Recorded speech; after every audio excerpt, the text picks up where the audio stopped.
Hi, thank you everyone for attending the Let's Talk About GBA plus Digital webinar.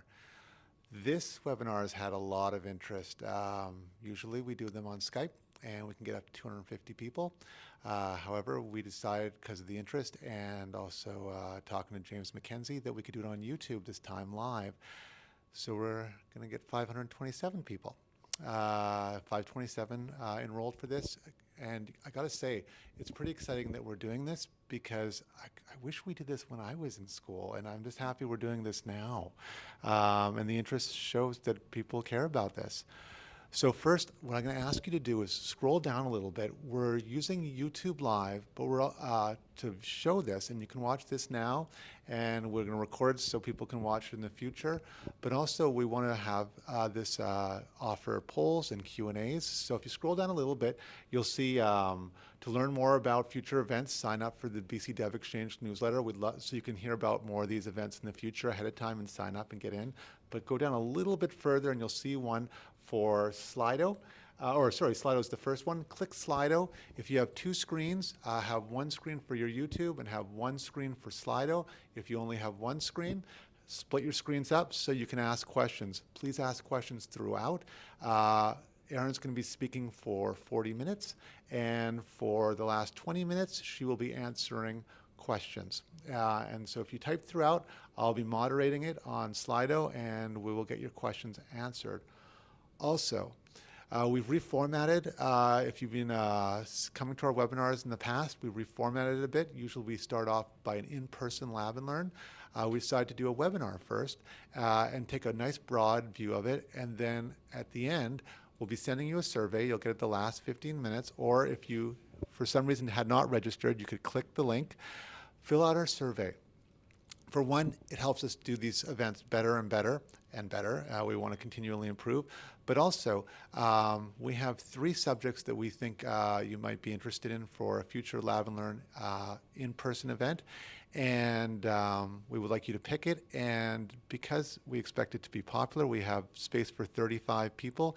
If you fill out the survey and put your name on it, we will put you into a draw and for the opportunity to come to an in-person Lab and Learn at the BC Dev Exchange to explore GBA Plus further.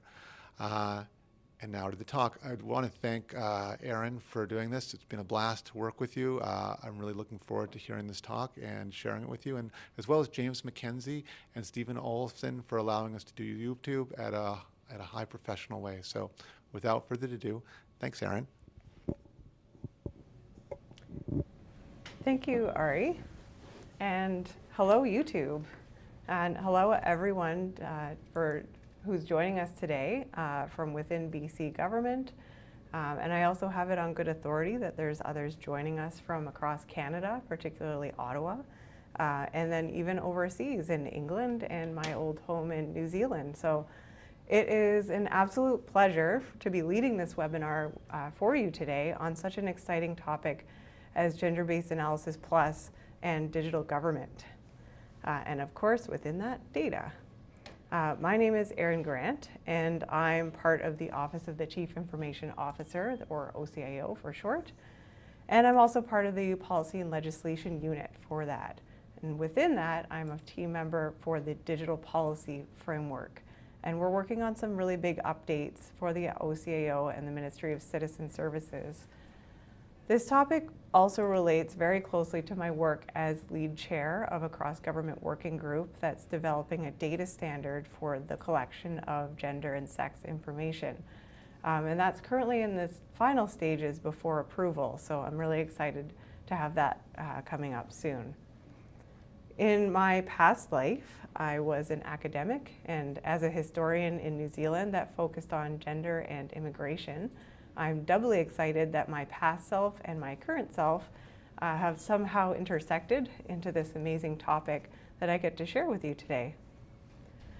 The digital policy team, of which I'm a part, is using Agile project management for our updates and development of a policy suite for IM and IT policy products. As part of our adoption of Agile, our team has been privileged to be hosted by the BC Dev Exchange Lab, as we complete this work. And so I wanted to extend my sincere gratitude to the BC Dev Exchange for adopting its first policy team and taking a chance on us. I also wanted to thank the BC Dev Exchange for hosting this webinar. Thank you particularly to Ari Hirschberg and James McKenzie for doing such an amazing job of organizing this event, and for the amazing setup that we have here that makes me seem way more technologically advanced than I really am. So this webinar, as Ari mentioned, it was originally going to be quite small, so I'm just blown away at the response for this. Hopefully the actual content of the webinar will match your expectations, but even if it doesn't, I do hope that you will come away armed with some new and helpful information. We will be providing the resources and useful tips for you at the end. We'll send that out to you later, so don't worry about frantically trying to copy them out during the webinar. So just sit back and relax and enjoy. To begin us in a good way, though, I would like to acknowledge that we are holding this session on the traditional territory of the Lekwungen-speaking peoples. Today, they're known as the Songhees and Esquimalt First Nations. We do these traditional acknowledgements as a protocol that grounds us and gives us a sense of place as well as respect. So we're grateful to share this beautiful space.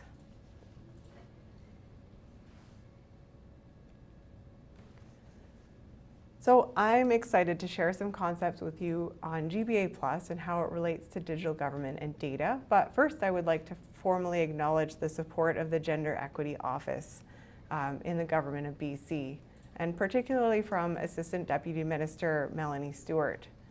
She is the ADM for the Gender Equity Secretariat in the Ministry of Finance, and she wanted to express the support of the Gender Equity Office for this webinar today, and she sends her regrets that she wasn't able to join us.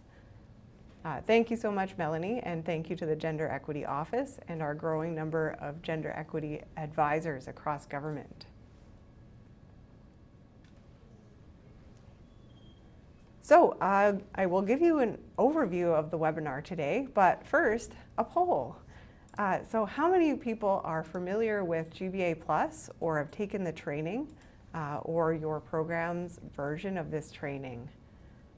So if you're on Slido, you should be able to see the poll, and I think you have maybe like a minute or so to click on your answer and response. So I'll just give you a sec to do that.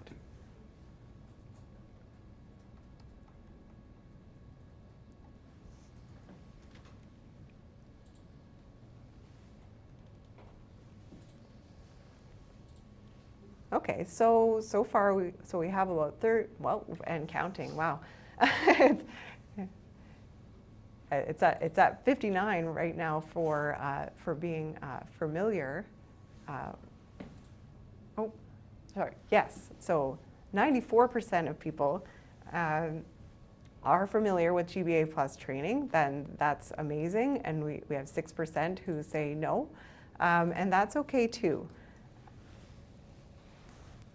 Moving into our overview for today's session, I'll begin by saying that you'll note from the poster that you registered for this webinar that this is not an introduction to GBA+ per se.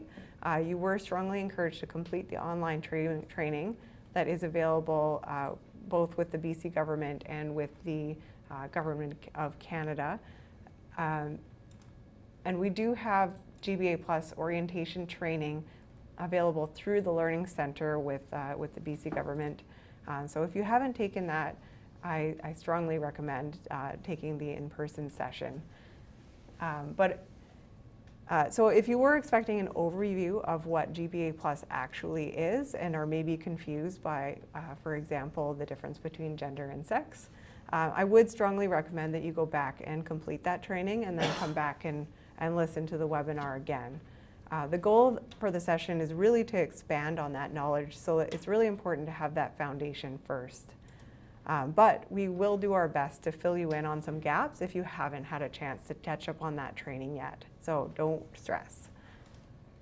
So today I'll give you a brief overview of GBA Plus in BC. Then we're going to move to some concepts about power structures, assumptions that we may have, and what our lenses are. My colleague Kaylee Byrne is here to help explain these concepts. Then I will move to a discussion of digital government and how GBA Plus can be incorporated into this rapidly growing area. And we'll look at data and how bad data can impact lives. And then also what we can do to help solve these pre-existing data gaps that exist for gender, which is the big one, but then also for ethnicity, geography, education, sexual orientation, and so on. Is everybody still with me? Okay, so GBA Plus is an analytical process. It's a tool, and it was developed first by the Status of Women Canada, which are now called Women and Gender Equality Canada, or WAGE for short, and we've adapted it for the BC context. This includes an examination of the range of identity factors, gender, indigeneity, which is a fancy way of saying if you are an Indigenous person or First Nations, also race, class, age, education, sexual orientation, language, ability, and the list goes on. So this is an analytical tool that can and should be used to assess how diverse women, men, and gender diverse people may experience policies, programs, initiatives, and services. So it is a comprehensive approach, not only to policy development, but to government programs more widely. And it's really people-centered and evidence-based. And this is mutually enforced by our 10 draft principles, the Diversity and Inclusion Action Plan, and our Building the BC Public Service Policy Capacity documents. So gender equity in GBA Plus really means that people of all genders within the entire range of identity factors that we possess are treated fairly and have the same opportunities. In BC, the provincial government, through the Gender Equity Office and Parliamentary Secretary Mitzi Dean, they have a growing list of accomplishments, which I could probably spend the entire hour talking about. But just to name a few, the Gender Equity Office was created in 2018 with the mandate to implement GBA Plus throughout the government. And we have established gender equity advisors across, I think, most ministries now. We've also established a Gender Equity Policy Advisory Committee. And GBA Plus is now a requirement for cabinet submissions and Treasury Board submissions.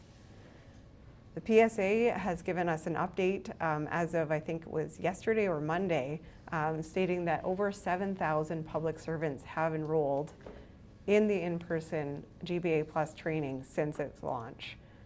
So that is a great trend to see, and I look forward to hearing about more people signing up, possibly as a result of this webinar. So I'll come back to GBA Plus and go into the steps in relation to digital government and data, but first, I would like to pass you to my colleague, Kaylee, to give you some more context and questions to think about. Thank you, Erin. Hope everyone can see and hear me. So as mentioned, I'm Kaylee Byrne. I'm the Director of Inclusion, Diversity, and Cultural Safety at the Ministry of Social Development and Poverty Reduction, as well as a gender equity colleague of Erin's through the Gender Equity Secretariat. So before I launch into talking about some of these concepts, I want to stress that we want to call folks in to this work and not call out. So this is certainly a journey for all of us. It's an individual journey, and we want to be able to meet everyone where they're at in their understanding. So when we call in, it actually activates the prefrontal cortex, which is a place of growth, learning, planning, goal setting. And when we call someone out for doing something wrong, it's the opposite. It activates the amygdala, the fight, flight, or freeze response. And so not such a good place to enact change from. So just want to go over that before I launch into anything else. So it's important that we're all on the same page for these discussions. So I'm going to go over just a few core concepts that will enable all of us across BC Public Service to have fruitful conversations with each other. So I'll talk about equity, lenses, power structures, and intersectionality. So to start, equity versus equal treatment. So you can see the little graphic on this slide there. Equal does not always mean fair, and equal treatment does not always mean equal outcomes. So different supports to correct historical, cultural, physical inequities does in fact mean more equal outcomes for all. And so these different supports are called equity measures. And just for a hopefully easy to understand example, I use this with my kids all the time, who are 3 and 6, 3 years apart. So bedtime is 7:30 for my 3-year-old, and it's 8 for my 6-year-old. So this isn't equal treatment, but I remind my 3-year-old that when he is 6, he will have an 8 o'clock bedtime too. And likewise, my 3-year-old gets some special types of treatment that my 6-year-old no longer gets, but I remind her that, you know, she was treated that way when she was 3. So that's just kind of a super easy example to maybe understand that it's not equal treatment, but it is in fact equitable. So that's kind of an example of equitable treatment based on age. A little bit about lenses. So this is how we see, what we see, and perhaps most importantly, what we don't see. So for example, if you're able-bodied or childless, you might not notice that a city sidewalk doesn't have curb cutouts for a wheelchair or a walker or a baby stroller. So that's just kind of how we see the world around us based on our own experiences and identity factors. And we can't put on the lenses of others, but we can certainly increase or broaden our understanding through dialogue, through stories, through the GBA Plus process, to put a little plug in for that, of course. And that brings us nicely to structures of power and how we relate to them. So these power structures are systemic, they're structural, and they're societal. So things like you will have heard of patriarchy, colonialism, capitalism, Eurocentrism. So these systems are always at work, defining us, influencing us, biasing us, and they're so deeply embedded and unconscious a lot of the time to a lot of us folks. So therefore, these discussions that we're having around GBA Plus aren't in fact as much about individual behaviors as they are about talking about these structures and noticing them. So for example, I experience life with a lot of privilege. I'm white, I'm English speaking, I'm heterosexual, university educated. And so in this way, I match the societal power structures for the most part, and my life is thusly shaped. So for example, my treatment by police, I can assume that I'll be treated well and seen as innocent for the most part. I can trust police for help and see them as friend, not foe. And this is not the case for everyone. Another example is in the mostly male-dominated built environment. We see very, very heavy doors that some, youth or folks with mobility aids cannot access as easily. We see baby change tables often only in women's washrooms, which bothers both me and my male partner. Light switches high up on walls, those sorts of things. So it's just starting to be able to notice these things and in fact how the power structures that built them and that maintain them made them that way. So all people are both located within and participating in these systems all the time, and we are all also uniquely individual.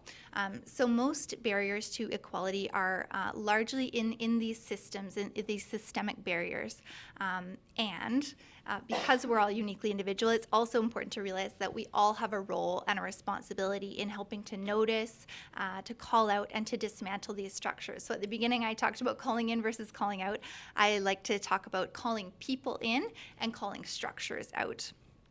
And so to link back to the topic at hand, recognizing how these structures might affect digital design, data collection, voices being heard is so important. And my last big piece here is intersectionality, which some of you might know a little bit about it, particularly if you've taken the GBA Plus online training. So this was a coin termed by a Black legal scholar named Kimberly Crenshaw 3 decades ago. And it refers to all the unique identity factors we each have and how they intersect. So things like race, class, age, education, ability, lived experience. And more importantly, it refers not only to how these identity factors intersect within ourselves, but how they intersect with those structures of power that I talked about.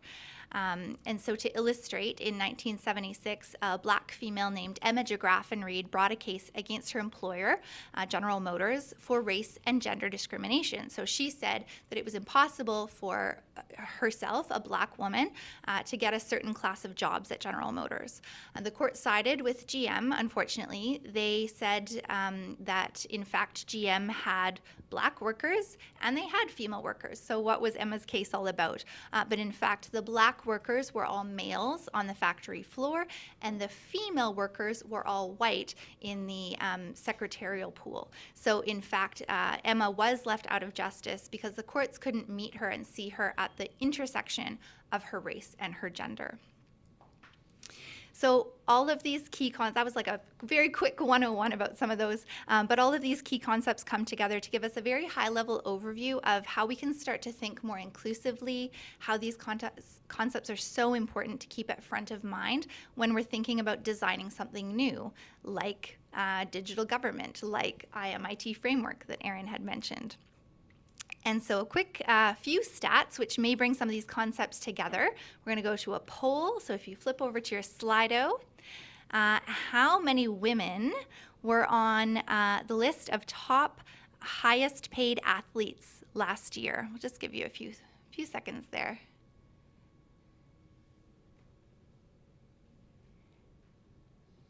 So folks are saying 1 is the winning, it looks like. And those folks would be correct. So there was one woman, that's Serena Williams, and she was at number 63 on the Forbes list of top 100 highest paid athletes in 2019. So this is not because 62 male athletes are better overall in their sport. These are those power structures at play, who we recognize, who we pay more, those sorts of things. Another example, only 6% of companies at the Fortune 500 are currently run by women. And in the history of the Fortune 500 list, there have only been 15 Black CEOs and only 1 Black female. So again, just looking at that intersectionality piece. So I'm happy to pass things back over to Erin now, after you've had that overview.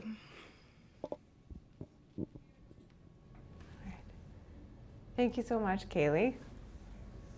Okay, so shifting gears a little bit, digital government. It's a really hot topic right now, and I'm hoping to give the topic some justice. But there is lots of incredible work being done, both in explaining what digital government is and actually doing the work. So I'm just going to explain it enough so that we can talk about GBA Plus and digital government and data and how those intersect. But I do recommend listening to our government's Chief Data Officer, Jamie Boyd, to learn more. So when we talk about digital government, what we mean is using digital tools and approaches to provide easy to use online services to all citizens. And for us to use trusted information to understand and address today's complex and social challenges. We're talking about government taking on modern tools and tools from the internet age and leveraging them to deliver great tools to citizens. And when we can best use those tools, we can more easily gain the trust of our citizens. Taking a digital approach means focusing on using this approach in all areas that we conduct government business, being agile and focusing on user design, and doing so in a way that's transparent and accountable. This includes citizen engagement, with citizen participation and building together. The big shift that we're seeing right now is governments are shifting to systems that public servants are dependent on to use their business, and that citizens depend on in receiving those services. So systems now need to be designed to be intuitive enough for people to use with no manual, and this is a big shift in how government delivers those digital services. It is still really early in this transition to digital government for all countries, but people have come to expect a certain standard of services in their private lives, and they have, or they will have very shortly, if they don't already, the same expectations for government, for how government delivers their services. So think about how people order from Amazon Prime. It's 2-day guaranteed delivery from a device to your doorstep in 2 days, or even same-day delivery from a device to your doorstep. And we can absolutely look at that as in an access and geography lens, since the same-day delivery is not a universal service. Otherwise, people from, say, Smithers, BC, would be jumping for joy. My point is that we provide service to live in a digital world, and access and delivery of services are increasingly simple and instantaneous. So they expect the same level from their governments. I mean, we already joke about the future of Amazon, anticipating when our toilet paper levels are low and then delivering them directly to our bathrooms. And maybe we don't want that from our government, but you kind of get my point. BC's done lots of work so far to invest in the foundations for digital government. And one example is the BC Services Card. We were actually the first province to merge the health card with a driver's license to create a single piece of digital ID. Some other things that we've done in the BC to move forward with developing digital government with citizens at the needs of citizen needs at the center of this is that we, and I'm personally part of this work, have a new set of digital principles for government. And it's focused on equipping public servants with the capacity and modern tools to deliver great services. And I'm also proud to say that 3 of these principles are directly related and linked to GBA+. We have ethics, equity and inclusion, and reconciliation. So that brings me to GBA+ for digital government. A lot of these ideas I've outlined here for digital government, service delivery, a demand-based approach, engaging with users through consultation, and direct involvement of citizens. These are all people-centered activities. And that means that you'll have to use your lenses to make sure that whatever you're doing in your development, you need to consult your handy GBA+ course notes and get to work.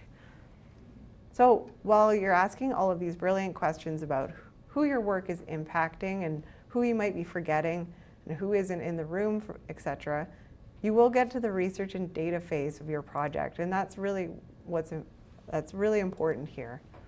The data sets that you choose to collect or look at, and those that you don't, can affect the outcomes. And that's why we're using a process of GBA+, or that is why using the process of GBA+ is so important as we build capacity for BC's digital government. So the digital framework for BC, the work that I'm a part of, this identifies data as really the foundation of digital government. This recognizes that data has the power to enable better decision making and to design more effective programs, and with that deliver more responsive services. It's built on the premise that the best decisions are supported by quality data rather than some other tactics that, maybe most of us have seen before, like personal preference, tradition, like that's the way we've always done it, or my personal favorite, just gut feeling. I say this tongue-in-cheek, of course, but let's look at some fun examples about how data can impact lives. Caroline Criado Perez gives us literally hundreds of great examples of what happens when we make decisions without quality data. If you haven't checked out her book called Invisible Women, I highly recommend it. It's also really great on audiobook because she actually reads it, and she's just so quick and quippy, and it's really a great read. There are 3 themes that crop up again and again when it comes to forgotten lenses, at least when it comes to women. There's the female body, women's unpaid care burden, and male violence against women. Without considering these specific and important factors, research and data and those collecting it can create, and I agree with Caroline that these are unintentional impacts on women for everything from public transportation to politics, workplace, and to the doctor's office, including medications. An example that sticks out in my mind is that people who are developing medications for us are really only using male lab rats for testing because female lab rats have hormones and cycles that fluctuate, making things complicated. Yes, female lab rats are complicated, just like women. Women who are humans, we also have these hormones and fluctuations. So does anyone else see the data gap here? Hint, it leads to less effective treatment and more side effects for women in medications. In summary, women's health is being left behind the male default model. It doesn't stop there. So doctors in the 21st century are still misdiagnosing women because our symptoms of heart attacks don't conform to the same as men, which is much more better understood. So when we talk about design and technology, key elements of digital government, there are some great examples that we can apply as well. AI. Are we building male robots? Does that sound absurd? It kind of does. Or does it? Firstly, I'm not bashing innovation in AI or the pace of technological improvement. The real issue is the governance of AI and the ethics that underpin it and the boundaries we give it, and within that, who's going to define all of that? The algorithms that codify human choices about how decisions should be made are not immune to human bias. If a non-diverse workforce is creating them, they are prone to be implanted with unexamined, undiscussed, and often unconscious assumptions and biases about race, gender, and class.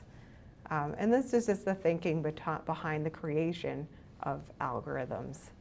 As algorithms are designed, they make inferences from data about people, including their identities and demographic attributes, their preferences, and their likely future behaviors. So if we're using AI in our development of a digital government, it is absolutely critical that we examine them from a GBA plus perspective in order to make sure that we're not inadvertently missing or misinterpreting what our clients, the citizens, all of them, might want or need.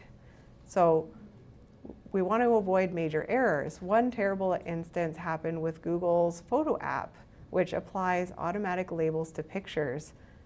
It was unintentionally classifying images of Black people as gorillas. Google apologized for this as it was not intended to lead to good decision making or good products. People and process play a large role in turning data into actionable insights. And there is indeed core cultural, technological, and skill-based capabilities required to successfully leverage the power of data. And that's the same for AI and within that algorithms.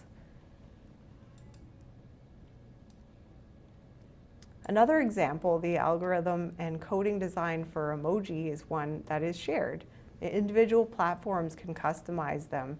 But if I send you an emoji from my Rogers network to another network, the emoji may look a little different, but we'll both recognize it as being the same emoji. And it's represented the same way in the algorithm. But up until recently, the emoji for runner came up as a male-looking runner. And the issue was noted, and so they added female runner, labeling that one separately. And that can sound innocent enough, but this unintentionally makes the male runner as the default human. And that opens a whole kettle of worms that Caroline Criado-Perez does a great job of explaining in a way that doesn't put any blame on anyone. It just recognizes that there's some unintentional things that we've forgotten. So I'm also happy to report that the gender markers have now been added to both. So you need to clarify male runner and female runner. And there also appears to be quite a few third options now too, although I couldn't tell you what they actually identified as in the algorithm. So GBA Plus and data, and with that digital government, are fundamentally linked. The data sets that you choose to look at or don't can affect the outcomes in people's lives. It can mean the difference of whether or not a certain CV will ever reach human eyes, or if a flawed algorithm has rejected it based on unintended biases that it has been taught. A key step in conducting GBA Plus in any project is challenging your assumptions and remembering that we don't all have the answers, but disaggregated data for gender, geography, ethnicity, and any other lens that a team could identify as having an impact on a program or policy is the absolute foundation to attaining equity. Studies have pointed out that behind every piece of data is a human story. And while human stories do move people and inspire and gives you the feels in your heart, it is data that actually makes change happen.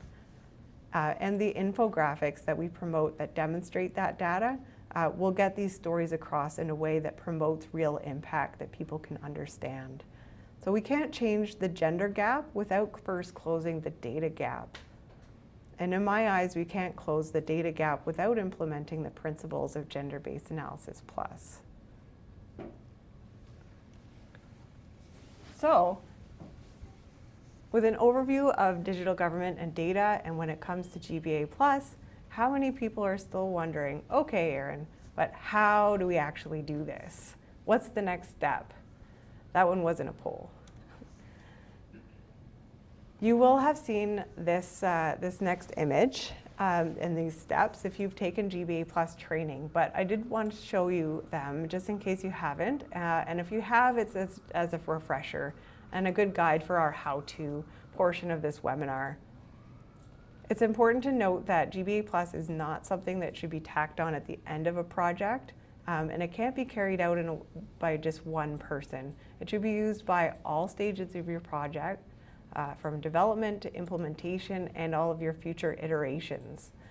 In a nutshell, these steps are identify the issue, challenge assumptions, gather the facts, research and consult, develop options, make recommendations, monitor and evaluate, communicate, document, and then get great results for all diverse people everywhere.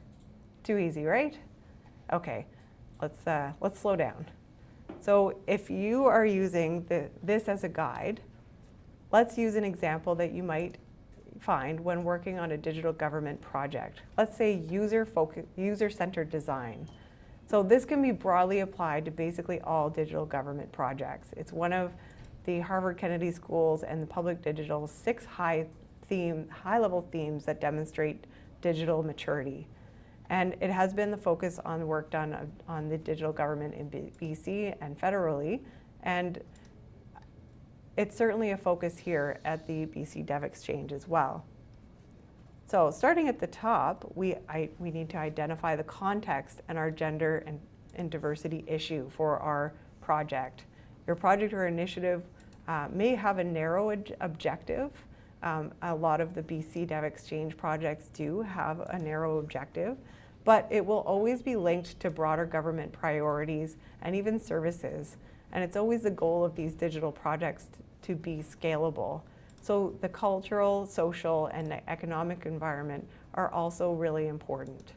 So if anyone's ever taken, say, a history course, looking at social, cultural, and economic perspectives of a particular historical event can shed light onto many layers of that one event, providing additional meaning and a deeper understanding. And it's the same for projects in government. At least that's my plug for the usefulness of historians. So this is where you start, by making those initial connections and then documenting them at the outset of your project. In user-centered design, for technology that's meant for service delivery, for example, you need to identify a need to represent all British Columbians, both within the users within government and outside of government with the public.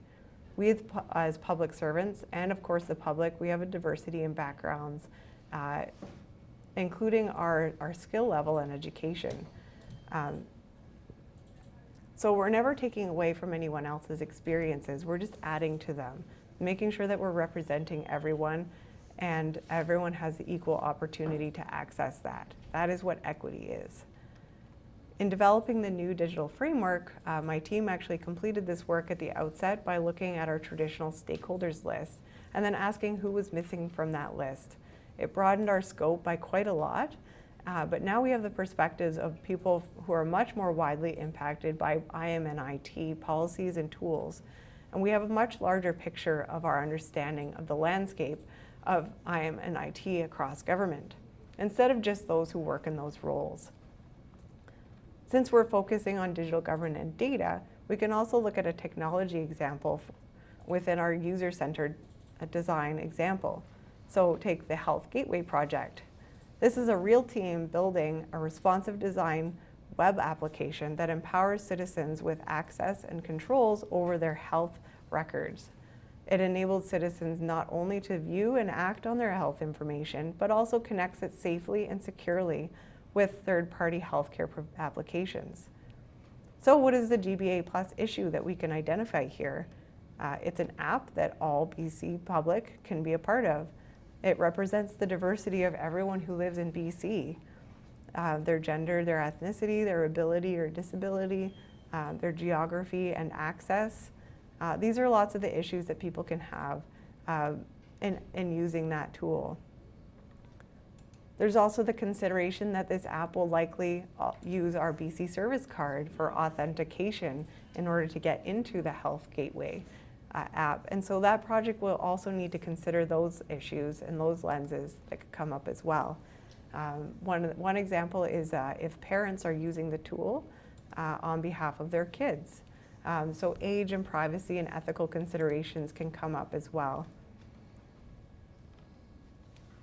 So we all have assumptions. Just moving on to the second tier in our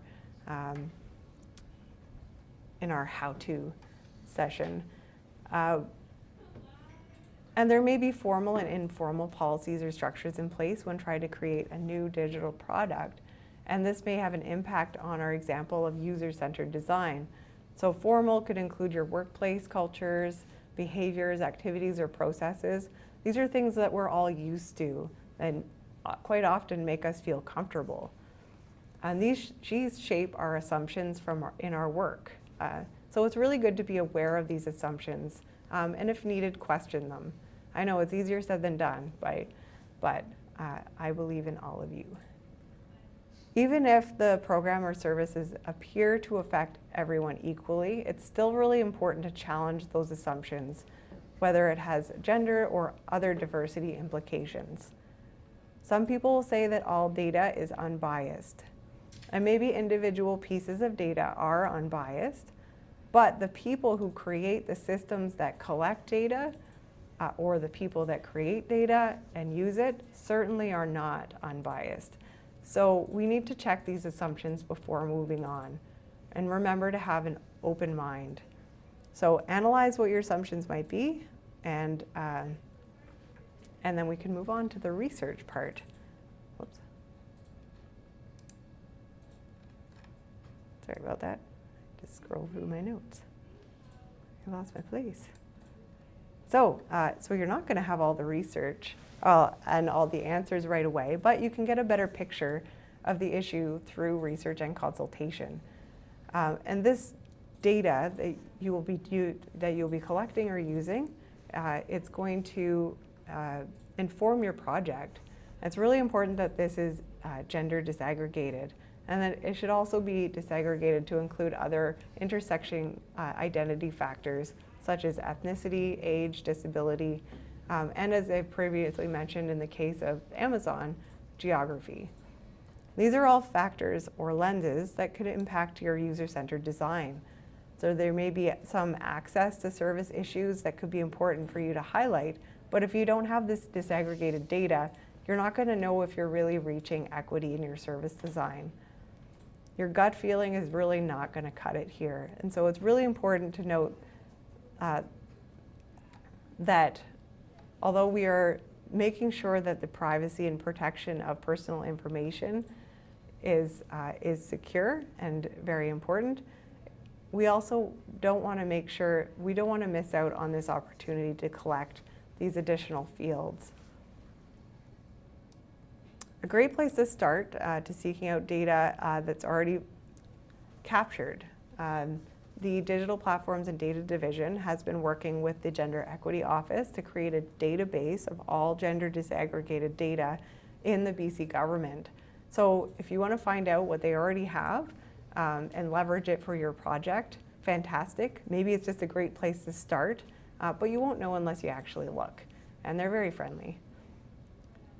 If the data that you do have has gaps, then you can build on that. Highlight what those gaps are.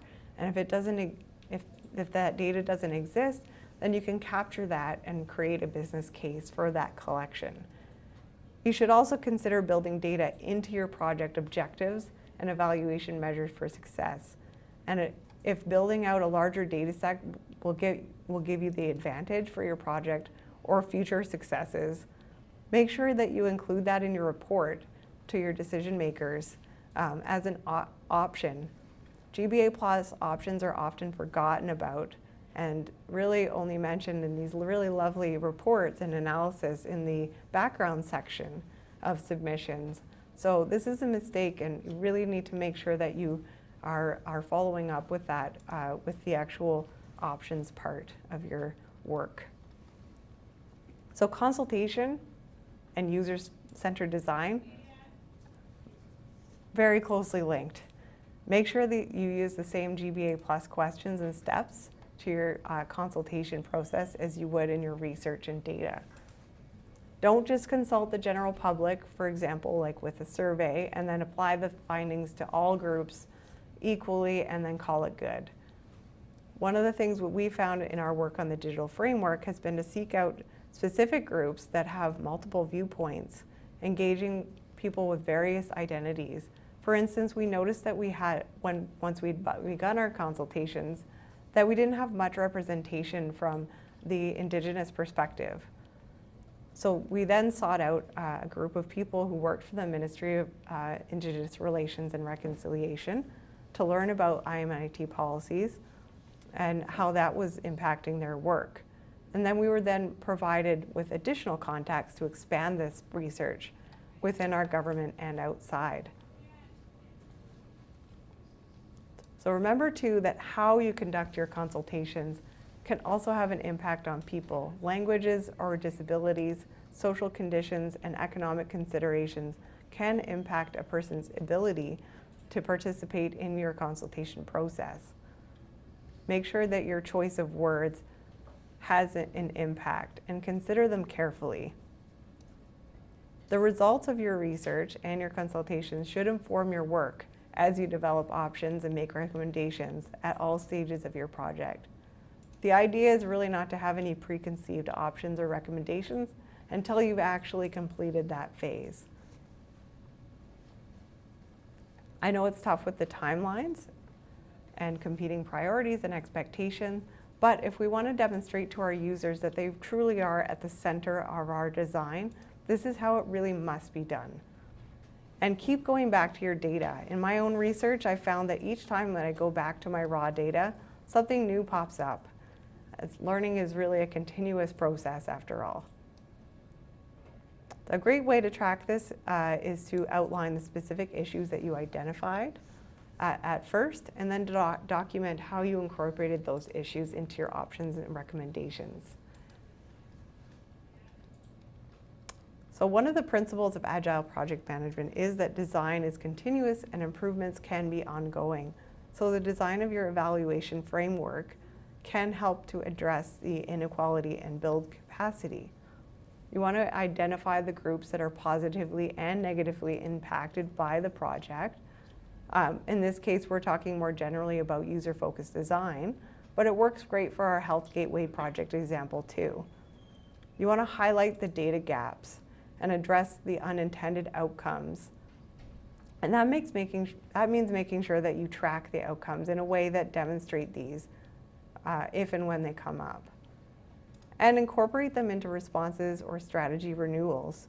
This will enable you to see how impacts change over time, and you can measure which elements of your user-focused engagement were more successful and which were not, and then how you can learn from that. Your results should also be communicated. So make sure that you use inclusive examples, symbols, and language, and review your messaging before that goes out.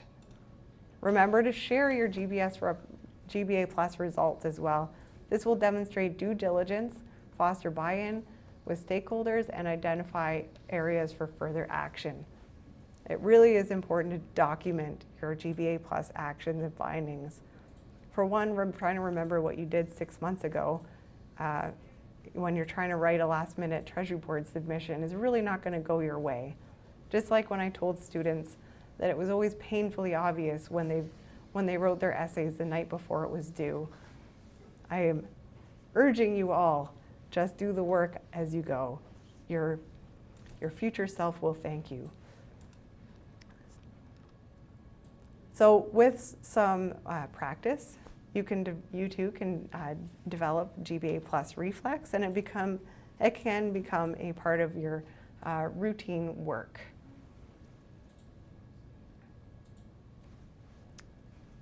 We do have one last poll for you, but before, and maybe while that is going up, I just want to end with a bit of a call to action. I would challenge you to make sure that you're noticing structural and systemic biases and inequities. Notice who is or isn't represented in the room, and who might be affected. Notice where the money is being spent, and notice who's not in the room. So our last poll that we have for you is, what would you like to learn more about in relation to GBA Plus and digital government or data? So just looking at some of the results, so far we've got about 54%. This is more about like the how-to GBA Plus in relation to data and digital. About 35% is data bias and collection, and about 20% digital government services. Okay, awesome. Thank you so much for that valuable feedback. So we're just gonna, I'm just passing the mic over to Ari here, just to have a look at some of the questions that we have.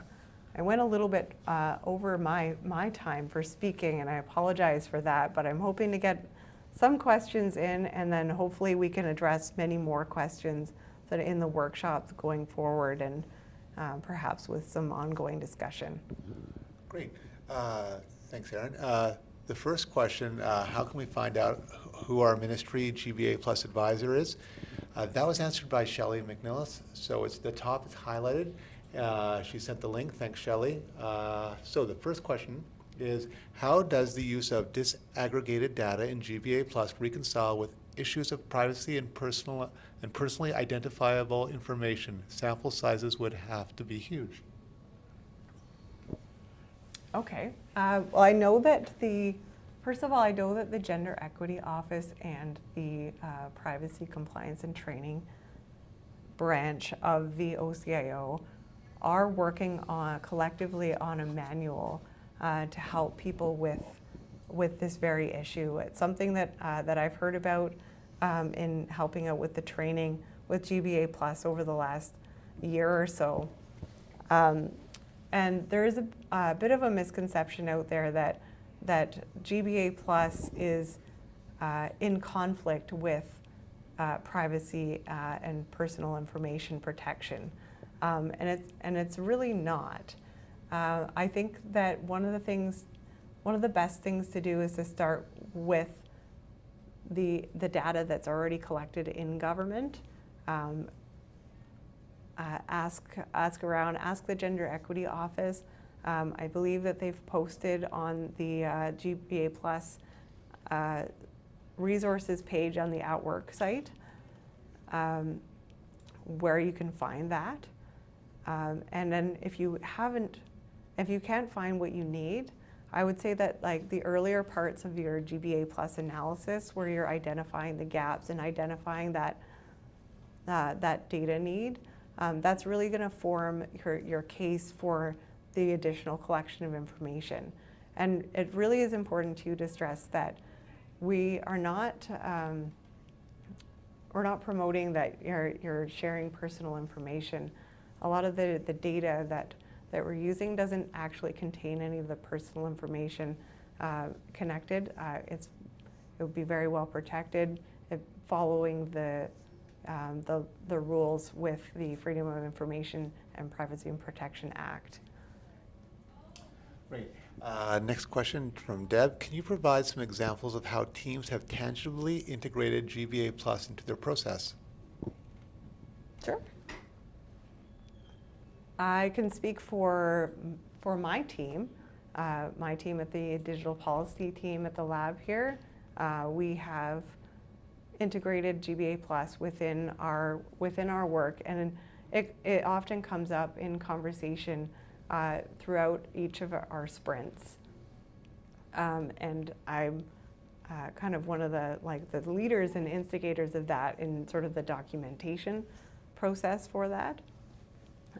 But really in the stakeholder engagement and identifying the issues at the outset of our I am an IT policy suites, and looking at okay, who are we talking to here, and making sure that we're being inclusive of everyone, not just the I am an IT pros.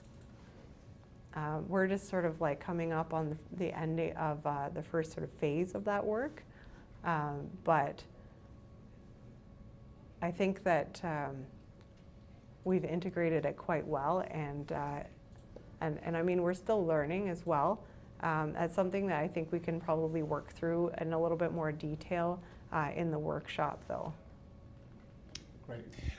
Do you see alignment with GBA Plus and service design methodologies?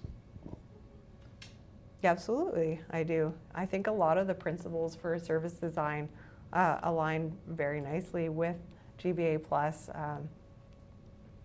and I think a lot of the I mean, I'd have to look up the service design principles, because I don't have them memorized offhand, but a lot of those same design with your users, design with people, and making sure that you're really getting a lot of that feedback. I was part of a service design project for the FOI application process, and that involved talking to people outside of government, inside of government, at every single step where the FOI project touches. So I think that they're basically intrinsically linked. Next question. To support GBA Plus in digital projects, does the OCIO have a broad, fully defined set of avatars or actors to use in developing meaningful use cases that fit in GBA Plus? I think the short answer to that is not yet. But I think that would be something that we could develop. I think that's a really good idea. Thank you. Next questions. How to reconcile between the need for quality, disaggregated data and the real or perceived risks of further stigmatizing citizens or clients? I think that's a really important consideration.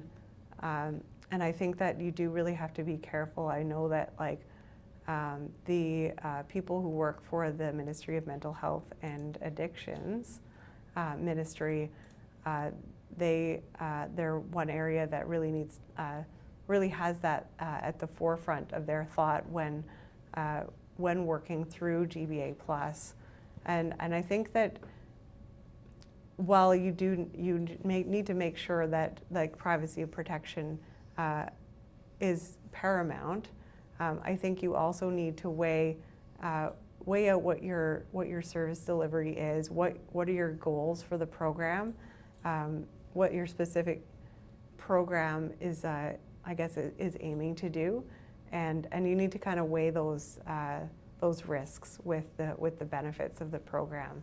I'm not saying at all that people's personal information or sensitivities need to be compromised. I'm not saying that at all, but I do think that needs to be very carefully considered, especially if you know that you're working in quite a sensitive area.